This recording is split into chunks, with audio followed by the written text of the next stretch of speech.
여러분, 잠을 제대로 못 자서 아침마다 피곤한 적 있으신가요? 아니면 자다가 갑자기 숨이 막히는 느낌에 깨어나 본 적이 있으신가요?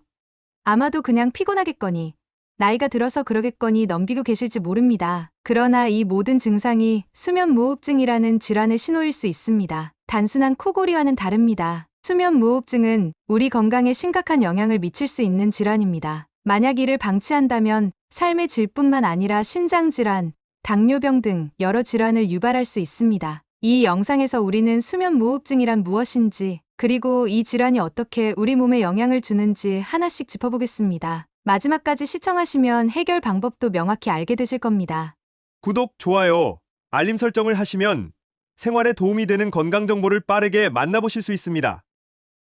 오해 하나, 코를 고는 것은 자연스러운 현상이며 걱정할 필요가 없다. 많은 사람들은 코골이를 단순히 잠을 자면서 생기는 흔한 현상이라고 생각하고 별다른 문제로 여기지 않습니다. 물론 누구나 피곤하거나 술을 마신 후에 코를 골 수 있습니다. 하지만 지속적이고 심한 코골이는 위험 신호일 수 있습니다. 특히 중간에 호흡이 멈추거나 큰 코골이 후에 숨을 쉬기 위해 갑자기 몸을 뒤척이거나 깨는 경우는 수면무호흡증의 징후일 수 있습니다. 코골이가 습관적으로 발생하고 그것이 가족이나 주변인에게까지 영향을 줄 정도라면 반드시 검사를 받아보는 것이 좋습니다. 코골이와 수면무호흡증의 차이점. 코골이와 수면무호흡증은 어떻게 다를까요? 코골이는 주로 호흡기가 좁아져 공기가 진동할 때 발생하는 소음입니다. 반면 수면무호흡증은 호흡기가 아예 막히거나 뇌에서 호흡 신호를 보내지 못해 호흡이 멈추는 현상입니다. 즉, 단순 코골이는 소음 문제지만 수면무호흡증은 생명과 건강을 위협하는 중대한 문제입니다. 수면무호흡증은 크게 두 가지 유형으로 나뉩니다. 첫 번째는 폐쇄성 수면무호흡증입니다. 이 유형은 목 근육이 이완되면서 기도가 좁아지거나 막히는 경우에 발생합니다. 주로 비만인 사람이나 목둘레가 큰 사람들이 위험군에 속합니다. 두 번째는 중추성 수면무호흡증입니다. 이는 뇌가 호흡을 조절하는 신호를 제대로 보내지 못할 때 발생합니다. 두 유형 모두 심각하게 방치될 경우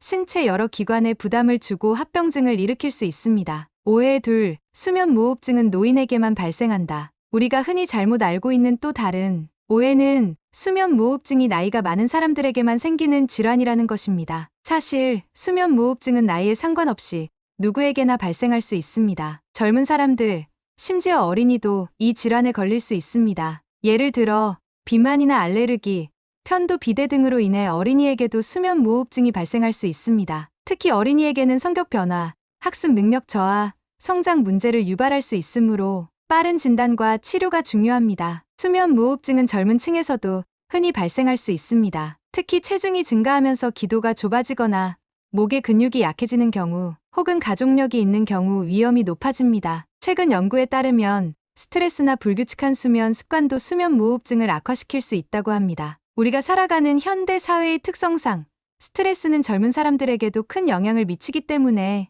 이 문제를 간과해서는 안 됩니다. 오해 셋, 수면무호흡증은 잠자는 동안만 문제를 일으킨다. 잠잘 때 호흡이 멈추는 것이 그 순간에만 문제가 될까요?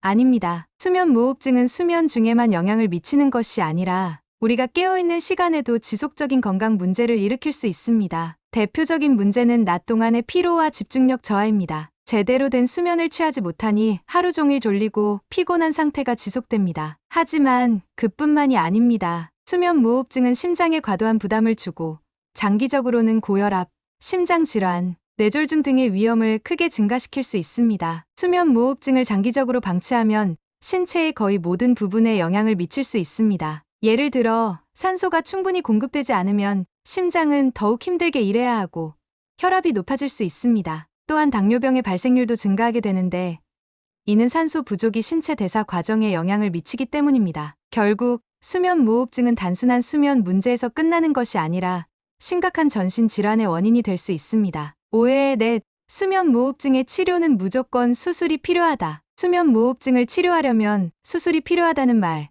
많이 들어보셨을 겁니다. 물론 수술이 필요한 경우도 있습니다. 하지만 모든 수면무호흡증 환자가 수술을 받는 것은 아닙니다. 가장 일반적인 치료 방법은 양압기를 사용하는 것입니다. 이 기기는 수면 중에 지속적으로 기도를 열어주어 환자가 정상적으로 호흡할 수 있도록 돕습니다. 수면무호흡증의 정도에 따라 치료 방법은 다양하며 약물 치료나 생활습관 개선 혹은 체중 감량만으로도 증상이 완화될 수 있습니다. 양압기를 사용하면 수면 무호흡증 환자의 70% 이상이 증상이 크게 개선된다고 알려져 있습니다. 이 기기는 기도에 일정한 압력을 가하여 호흡이 원활하게 이루어지도록 돕습니다. 수술을 선택하지 않더라도 이러한 비침습적 치료 방법을 통해 충분히 수면의 질을 높일 수 있습니다. 또한 최근에는 양압기의 크기가 작고 조용해져 일상생활에서 사용하기도 더 편리해졌습니다. 오해 다섯, 수면 무호흡증은 단순히 피곤함을 유발하는 경미한 질환이다. 수면 무호흡증은 단순한 피로감만을 유발하는 것이 아닙니다. 이 질환이 장기화되면 신경계,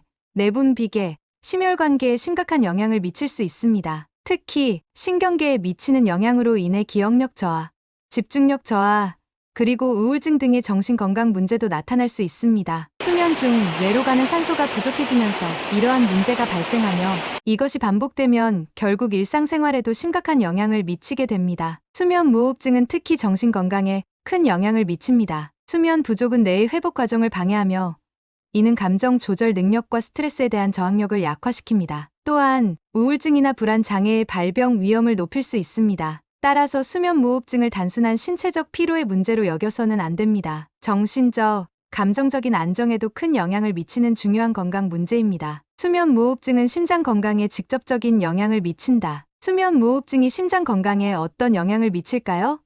사실 수면 무호흡증 환자들은 심장병, 특히 심장마비나 뇌졸중의 위험이 훨씬 높아집니다. 수면 중 호흡이 멈추면서 산소 공급이 중단되면 심장은 더 빨리 뛰어야 하며 이는 결국 심장의 기능을 약화시킵니다. 특히 고혈압 환자의 경우 수면 무호흡증을 함께 관리하지 않으면 더 큰 위험에 처할 수 있습니다. 수면 무호흡증은 예방할 수 있다. 수면 무호흡증은 조기에 발견하고 관리하면 충분히 예방할 수 있습니다. 적절한 진단과 치료만 있다면 이 질환을 크게 개선할 수 있는 방법이 있습니다. 우선 수면 무호흡증이 의심된다면 수면 다원 검사를 통해 정확한 상태를 진단받는 것이 중요합니다. 또한 체중 관리, 금연, 금주와 같은 생활 습관 개선을 통해 증상을 예방할 수 있습니다. 수면 무호흡증은 관리 가능하다. 양압기 치료는 수면 무호흡증을 관리하는 가장 효과적인 방법 중 하나입니다. 이 장치는 수면 중 기도를 확장시켜 호흡을 원활하게 만들어주며 이를 통해 깊고 안정된 수면을 도와줍니다. 양압기 사용 후에는 피로감이 크게 줄어들고